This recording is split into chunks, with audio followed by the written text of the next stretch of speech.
मालाडमधील बस स्टॉपवर माजी खासदार गोपाळ शेट्टींबाबत अपशब्द लिहिले। बस स्टॉपवर गोपाळ शेट्टींचा राक्षस असा उल्लेख करण्यात आलेला आहे, असा मजकूर लिहिण्यात आलाय। अपशब्द लिहिल्यानं माजी खासदार गोपाळ शेट्टी चांगलेच संतापले। गोपाळ शेट्टींकडून पोलिसांच्या कामावर नाराजी व्यक्त करण्यात आली।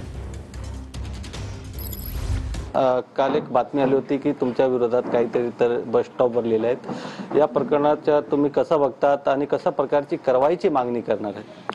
मी काहीच बघत नाही, मी ते बघायला गेलो नाही काय लिहिलंय म्हणून।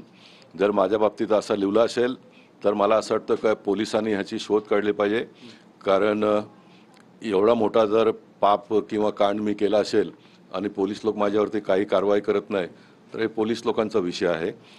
म्हणजे एका इतक्या 34 वर्ष काम केलेल्या जनप्रतिनिधींच्या बाबतीत जर पोलीस लोक अशा प्रकारे जर उत्तर देत असतील तर सर्वसामान्य लोक तर मग पोलीस स्टेशनला जातच नाही, सर्व माझ्याकडे येतात। आता तुम्ही शूट केला, सर्व किती लोक आले सकाळपासून।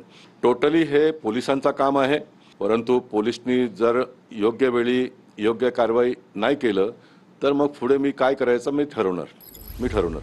व्हिडिओ जर्नलिस्ट संतोष कदमसह गोविंद ठाकूर, TV9 मराठी।